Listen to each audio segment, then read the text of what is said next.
We are back. New York City baseball, past, present, and future. I'm Ralph Tyko with the Comfortably Zoned Radio Network. The co-hosts of the show are Marty Rose in a new state, South Carolina tonight. Howdy, howdy. All over the place. And Robert Deininger, New Jersey. How are you, sir? How's it going? Good. We're fine here. And we're going to talk a little Met-Yankee baseball. Let's start with the funeral. New York Mets.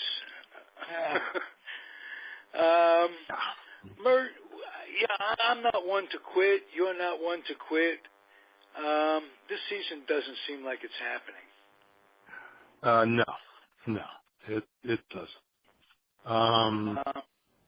They just lost. They lost too many key guys, and they're not getting what they expected from some other guys, and but basically, it's the injuries to the pitching staff. I mean, that's the worst part, and the bullpen is so bad.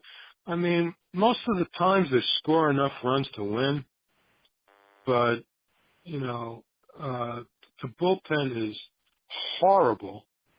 It's been terribly overworked because pitchers aren't going beyond 5-6 innings at all.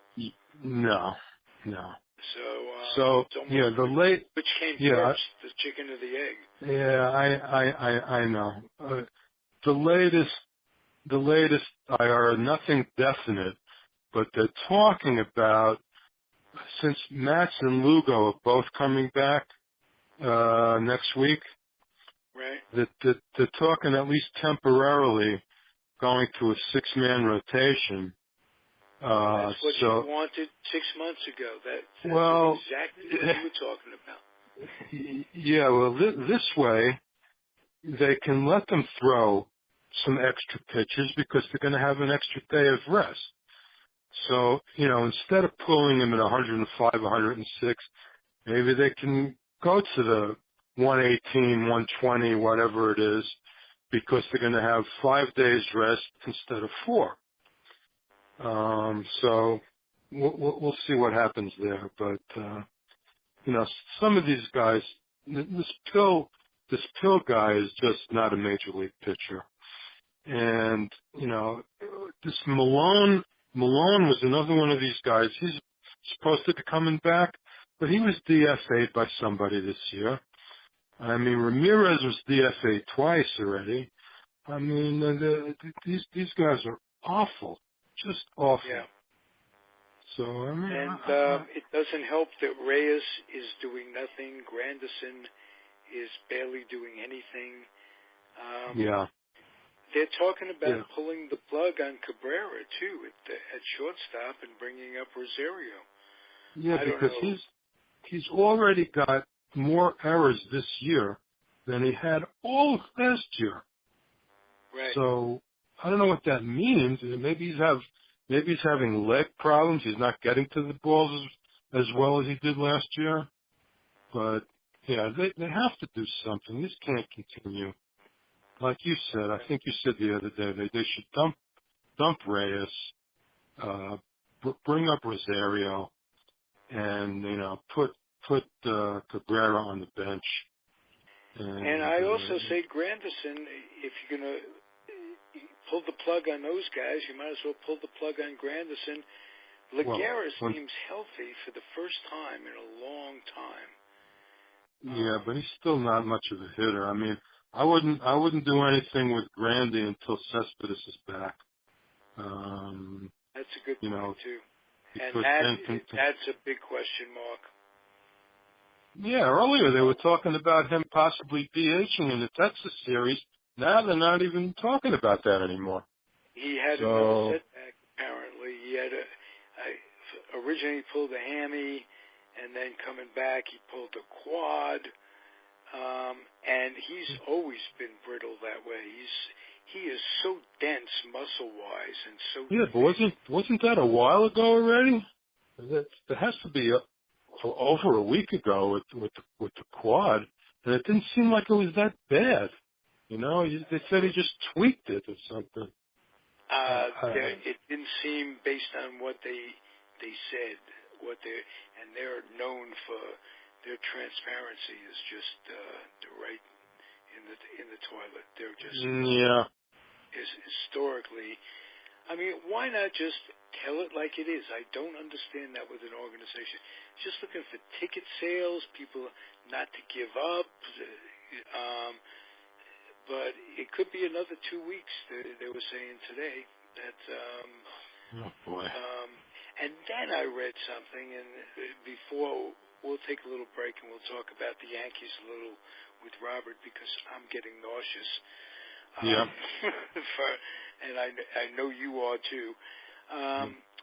They were speculating, as speculation always happens when a team goes bad, about Collins being fired, and just the way the report was written up was Dickie Scott will,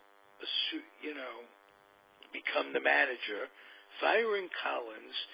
Dickie Scott becomes the manager, and this is where it got really interesting to me, provided they don't fire Alderson at the same time. Did you ever hear, have they been talking about this? This was a CNN sports thing. No. They weren't saying they were going to do it, but No. brought it up. This is the year he goes into the Hall of Fame with the Ford Frick Award, if I'm not mistaken. And he's brought them back to respectability. The injuries aren't his fault, other than the fact that the new trend is not to build your team around pitching, but around hitting. But it's the new trend now that people look back and they see all these injuries. You can't blame him for that. You can't blame him for that. You can blame him for the bullpen, though, I think. For not having a good enough bullpen, I think you can blame him. I mean, Marty, the only guy that's really hurt. But Familia's the only guy that's really hurt, right? Where's everybody else? Well, you're right about that. You're right. Speaking of the bullpen, it does seem to be coming around in the last week or so. Reed has been less horrendous. As a matter of fact, he gave 2 innings the other day. Yeah. He walked the tightrope a little bit in the 9th, and but he got it done. He got it done. So let's take a deep breath, Mert, and we'll look for some positives when we come back in a second. Robert Deininger, the Yankee man. How are you, sir? I'm doing all right. How about yourself? Good. We're doing very well, as a matter of fact. Had an interview the other day with a former New York Yankee, Tanyan Sturts. And it was quite interesting. It was on Weighted Donut Show. I got to be a guest on that with Wayne Unger. I don't know if you remember Tanyan Sturts, but what a nice guy, and an East Coast guy. So it was fun. What's new with the Yankees, in your estimation? I think the hitting has been absolutely off the hook. It's been tremendous. It has. And that said, the pitching seems to be coming around a little bit since last we spoke. What do you think of Tanaka? Is there a timetable on when we should really start thinking this guy's just always going to be inconsistent? Is there anything I think he does have me a little concerned. With Romine catching him, he was 5-0, but this last outing of his with Romine catching, he gave up 7 earned runs in 5 2/3. So it's kind of baffling. I think you're seeing what you're gonna see out of Tanaka this year, and that's just inconsistent. Yeah. And Pineda's been decent, very decent, as a matter of fact. He's 6-3. He already has as many wins as he did last season. Yeah, that's so good, nice. I'd like to see Sabathia coming back. Somebody, and again, there's so much out there. Do you think Sabathia, if he can get it together and have a season or two, is a Hall of Fame candidate? I'll ask both of you. Is that an incredible stretch, or is this just a sign of our times? I think it's a sign of our times. I mean, if Mike Messina's not in the Hall of Fame, I don't know how Sabathia can get in. Yeah. I don't think so. You don't think well, so? How many? I don't know. How many career wins does he have? 257, I think I read. Oh yeah. Hmm. Well, maybe a few less than that. Messina had what? 270 something, or? Yeah, like Messina was good. And he pitched in the steroid era. Yeah. So Well, yeah, for me, he deserves it. Yeah. That opens up a can of worms. He pitched in the steroid era. Well, was he doing steroids? Clemens apparently. Messina, I would really not think so. Yeah. He's right, one. well, you would have thought like Pettit wasn't. And well, I don't think Pettit did anything except that one time. That's what I believe. That time that he did the HGH because he had an injury and Clemens told him to take it and he'd get back on the field quicker. Outside of that, I don't think, and I think the majority of people don't think that Pettit was a real user. Outside of that, okay, but there were pitchers that were users in that era. Yeah, I'm sure there were, but I personally just don't think Messina was that kind of guy. I don't. Okay. Well, I didn't mean it that way. Just when everybody says, though, the steroid era, and they kind of write it off to all the good hitting to that, well, there were some pitchers that succeeded in that era, too. And so I'll ask you this. Do you think Ryan might have been a steroid user? Nolan Ryan. I suppose. For some reason, I don't think so. He's just a freak of nature. Okay. To me. Yeah, perfect mechanics. Just it's my opinion again. I mean, nothing scientific. I just don't think so. That's all. Yeah, I'm just asking. That's all. I'm curious, but the whole steroid era was tainted. Stats are almost impossible to comprehend. And quantify, like what's real, what isn't real. But it just takes away the ability to compare era to era. You have to compare players of one era against each other. And I guess the truth was always that way. It was that way. The Ty Cobb era, there weren't any blacks, all kinds of difference in equipment, this, that, and the other thing. So to compare Ty Cobb, for instance, to a Barry Bonds becomes impossible for two reasons. You couldn't compare them based on who they were playing against, and nutrition and exercise and what have you. Before, now you really can't compare them. So when we look back and analyze, you just have to analyze the players of each era, the 50s who played against each other under the same conditions, and that takes away a lot of it. We, as baseball fans, Mert and I, Robert, go back all these years of talking ball, and we always would think, compare era to era. Ty Cobb to Stan Musial, Ted Williams. Can't do that anymore, and that takes the sprinkles off the ice cream cone of being a baseball fan. Yeah. Look, if for no other reason. Buster only made a good point, like about Albert Pujols, who just hit his 600th home run. It's become watered down, the 600 home run club, because of the steroid era and all the players who reached that milestone. And you really don't know. Like, Pujols is a perfect example of who knows, really. Yeah. You would think, on the surface, the way he's led his life, that he wouldn't. But, yeah, again, and that's too bad. A guy reaches 600 home runs.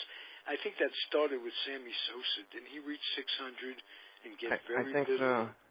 Yes. Got very little acclaim for that. Before we get back to the Yankees, let me ask you guys both. Mike Trout slides headfirst into a base and dislocates his thumb, screws it up, basically ruins the rest of his year. Is sliding headfirst a good idea? I mean, I'm just, as fans, what do you guys say? Is that a craziness that, I don't know where that got started? If it was Pete Rose and Alan Blumpkin, I mentioned that to him, and he said Pete Rose slid with perfect technique, and he could hook slide almost head first, and he knew how to do it. But apparently there's a lot of injuries coming that way, and I just thought it's absurd. You lose a player who's arguably the best player in the game. Bryce Harper, very few others to choose from, and he goes down in that way. It seems crazy, him sliding that way. Opinions, guys? I can remember Derek Jeter back in the late 90s sliding into third and hurting his shoulder and missing a bunch of time. I think it's just one of those freak accidents when it comes to Trout. Yeah, I think it's what a guy is comfortable with. Although I will say that, with this age of replay now, it's a lot easier. When you slide feet first, it's a lot easier to come off the bag, and the guy is there with the glove on you the whole time. You come off the bag for a split second, they're going to replay. He came off the bag for 1/10 of a second. He should be out, Right. Whereas if you slide head first and you grab it with your hand, you're not gonna let go. Maybe they should wear these sliding mitts where your fingers aren't exposed. It's like a mitten, like something you use to take something out of the oven, like one of these things with where you have the ability to grab the base with those things on too. Yeah, so maybe they need to do that. Yeah. Now that I think of it, though, there have been a lot of guys hurt sliding the conventional way in our day. Don Miguel was hurt, missed the World Series 51, which, little trivia, led to the first time three blacks played in the outfield at the same time, and it was in the 51 World Series. They moved Hank Thompson, the Giants did, to right field, and to replace Mueller, and Mays was in center, and Monty Irvin in left. And that was in 1951. And it took till 1956 for the Yankees to bring up their first black ball player, Ellie Howard. The disgrace, you remember, Mert, Vic Power. He was a Yankee farmhand, a dark-skinned Puerto Rican who happened to have a propensity for white women and or a white wife. I don't remember which it was, and the Yankees refused to bring him up.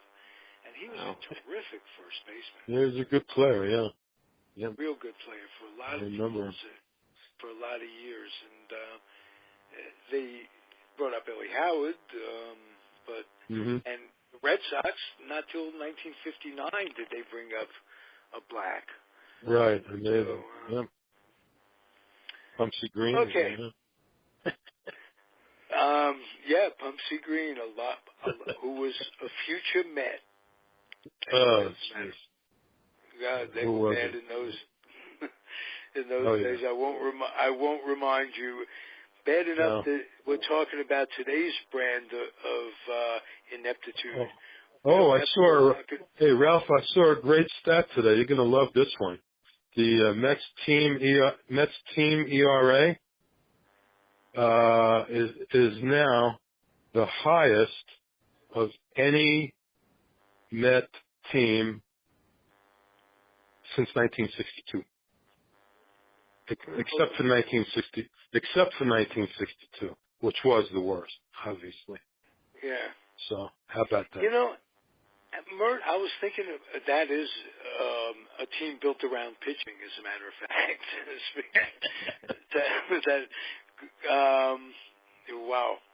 Wow. Yeah. Well, that's disgusting, to say the truth. But when you think about that 62 team, Mert, we had 3 really good pitchers. One was Craig, who Roger pitched Craig, yeah. an incredible amount of tough luck. I think Jay Hook 2 was Alvin Jackson. Alvin Jackson, yeah. And a guy they traded to the Dodgers who went on to have a pretty decent career, Bob Miller. Miller, okay. Yeah, the right-handed one. And they traded him for 2 Dodger prospects, Larry Burright and Tim Harkness. Oh, God. They sucked so badly in 63. It was kind of cute in 62, remember? They lost a lot, but, this off. It was wearing off quick by 63. Yeah. And I remember you and I went to opening day in 63. Was it Holograms? Yeah, when Charlie Neal made that error. The first he was playing third, and the first pitch of the game, ground ball to third, Charlie Neal makes it, throws it away, and the whole stadium, the breath comes out of me. Brand new season after the ineptitude of the year before, blah blah blah, and I think we were there together. I know we were there together the first game of a doubleheader against the Braves when Hobie Landreth hit a home run against Warren Spahn. Yeah. And that was a doubleheader. And they won both games by walk-offs. I had to leave. It was Yom Kippur or something, and I had to go to some family outing, and you guys stayed around. Yes, but that was very exciting. Watch it, and we had good seats. We were right behind the plate for that game. Yeah. I think Gil Hodges won the second game with a walk-off, if I'm not mistaken. I'm pretty sure. Pretty sure. And I know they won both. The thing I wanted to mention, I have written down here, is a guy died a couple of weeks ago. Not just a guy, Jim Bunning, who was a terrific pitcher. Yep. He pitched a no-hitter, maybe a perfect game on Mother's Day of 64 That was a perfect game on Father's Day. Father's Day. Okay. All right. 64. Perfect game, yes. And he passed away. I think he made the Hall of Fame. He was a congressman. And he was put in by the Veterans Committee at some point. 100 games in each league with Detroit and Philadelphia, and it wasn't easy winning 100 games with the Phillies back in those days. No. He was a terrific pitcher. Rest in peace, Jim Bunning, and naturally, got to mention Jimmy Pearsall passed away. Jimmy Pearsall, yep. Yeah. His career with the Mets wasn't all that outstanding, but he was a really good ball player for a while. I believe he played for 17 years. I didn't realize he played that long. I didn't either. Yeah, they were talking about it today on the radio. Yeah, 17 years. Well, Amazing. and the subject of a great book and a very mediocre movie with good acting and bad. Yeah. Perkins was a very, very bad ball player in life. Paul Malden played his father. Yeah, right. I remember that. That opening scene was really haunting, where his father's screaming at him, and he's backed up against the backstop. That sticks in my mind. The expectations of parents that drove him nuts, and he earned it too. He was driven to it. Let's put it. Didn't earn it. Do you remember the time? In the old Yankee Stadium when he sat down on the monuments, like behind the monuments? He sat down behind the monuments, facing the center field wall. And you remember that, and I think. And they were getting ready. They were getting ready to play, and they're looking out there. Where the hell's Pearsall? So they're yelling at him. Right? So he gets up, and he walks in front of the monuments, maybe 5 feet in front of the monuments, and he gets into position to field. You know how far out that is? In the old Yankee Stadium, 461 feet. He's standing in front of the monument. Now I'm ready. And the dugout is waving him to come in. He's just standing out there. It was hilarious. I mean, the guy was just something else. He was funny as hell. He really was. And we figured it out last night. I did a show with Blumkin and Peter Golenbach. And Peter Golenbach told the story of when he went down to Peoria to one of the first fantasy camps that Hundley puts on with the Cubs and Fanzone and those guys. And they have all the campers divide into different teams, and they're managed by different guys. And Pearsall was the manager of this fantasy camp thing, and this woman, a lady, or I don't know if she was an older woman or whatever, a young woman, she's playing second base for Pearsall's team against some other fantasy team. And Golenbach said he saw this happen. The woman gets a ground ball, goes between her legs. Pearsall runs out on the field as if he were arguing with an umpire and gets in her face and starts screaming obscenities, highlighted, Golenbach says, by the C word. I didn't think to ask him last night. I don't know if he meant Coulter or what. When he said the C word, but but he screamed at the woman and till she cried, and the coach, the other guys, the coaches had to come and lead him away and put him on an airplane. They got him out of there, and she went on. She accepted the apology of whoever the powers may be, and but he was pretty certifiable for a long time. Yeah, I would think so. Right. And then his 100th home run, of course, he runs around the bases backwards. Yeah. Oh yeah. And the guy, there was a picture that I put up on the site on the group Comfortably Zoned of him running around backwards, and standing at home plate was the illustrious number 3 Tim Harkness with his hands on his hips, looking at him like, "What the fuck are you doing?" That's the only thing. Yep. I mean, glad this is podcast. Yes. Yes. With the author. But that's what it's for. And I'll tell you what, I've been doing podcasts for 5 years. I rarely curse. But there are some things, some words, I mean, there's no other way, no other word to use there. Yep. So, I think when you started, you did more, Ralph. I think you're toning it down a little bit. That's probably true. Well, when I started, I wasn't in the network thing, and it was just me. And now I'm more responsible to...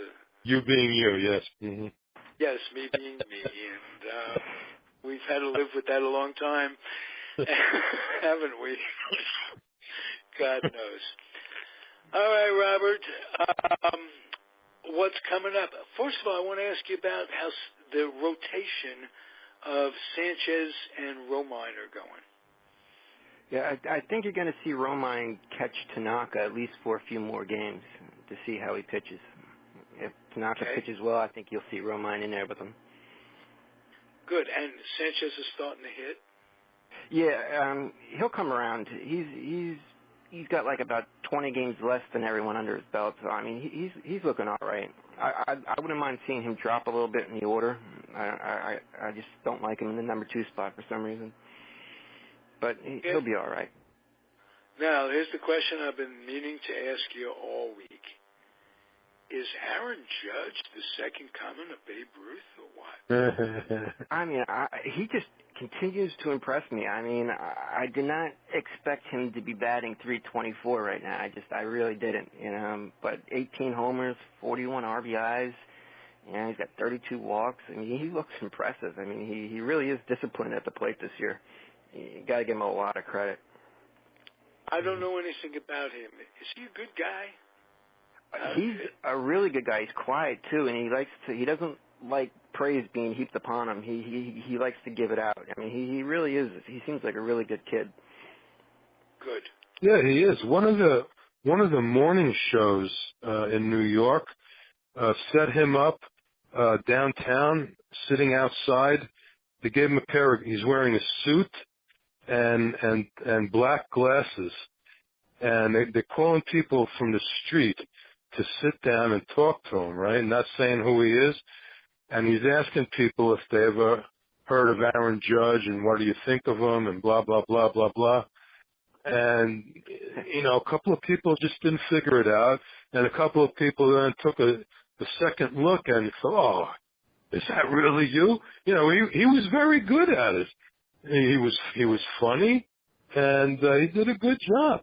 For somebody his age, very mature for his age. Yeah. Nice. Very nice. Hey, speaking of celebrity guys or athletes who have assumed a role in the old, what I call the Joe Garagiola role in real life, you know, the Today Show, the Dog Show, you know, versatile guy. Michael Strahan, if you ever watch Mornings in America, he on ABC. He's all over the place. Yeah. He's a very, very personable guy who looks into the camera, and you gotta like him. His smile, his way with people, and I like to see that with ball players. Ball players got a bad rep in the old days when they went into announcing this, that, and the other thing. There were some stiffs and this, that, and I still think Frank Gifford was very, very underrated as an ex-athlete coming into it because Cosell he was the straight man for Cosell and Meredith, right? Basically, you know. Yeah, but he did it really well, and he kept the thing afloat. But Strahan is special. He's got that OJ type charisma. Yeah, he's very personable. He knows the language, and he was one of those morning shows for a couple of years, and he took over for Regis Philbin after Regis hung it up.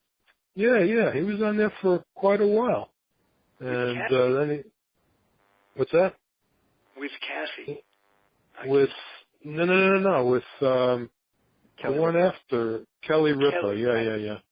Yeah. He did very well with that, and then they just kept getting better and better offers, you know. So he's everywhere. He really is. Good. I'm curious to see how Tony Romo will do this season in the booth. Whoa, Phil Simms gets. Yeah, that was a shocker. That was a shocker. Whoa. He'll be in the studio, Sims. Yeah.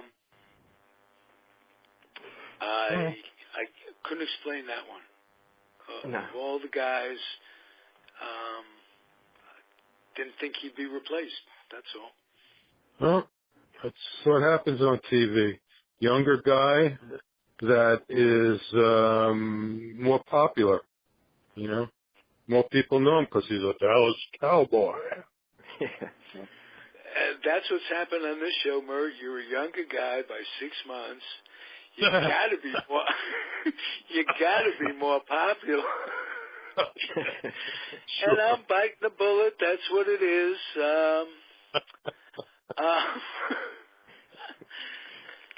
Robert, anything about the Yanks coming up that you feel good about? Well, I'll tell you what I feel good about with the Mets when you're done. I'm curious to see what they're going to do with Chris Carter, because both Greg Bird and Tyler Austin are making their way back, and they're in the rehab start now. Greg Bird is like batting 400 in 4 games. Tyler Austin's batting 341 in 13 games. And when they're ready to come back, I'm curious to see what they're going to do with Chris Carter first. Okay. Mert, anything you see coming up with the Mets that for the positive? No, I'm just looking forward to getting Nats and Lugo back, and we'll see what happens. I really don't think they're going to do anything yet with Rosario, but you know, if somebody goes down again, I'm sure that they will. Or if these guys continue to falter out there. Hey, big hats off to Flores. Flores hitting great. You know, he's not that great of a fielder, but he's hitting like crazy. He's even hitting right-handers lately. So he's staying in the lineup, no question about it. Yep. Yeah. Very good. And so let's see if it's a good week for both teams, and that'll be a surprise. Yeah, it would be. Sorry to say. All right, guys. Thank you. Same time next week. We'll be here, and those of you out there listening, it's a Comfortably Zoned Radio Network production, and I can assure you we had fun doing it, which is the name of the game. Adios, everybody. Okay. Good night, guys. Bye, guys.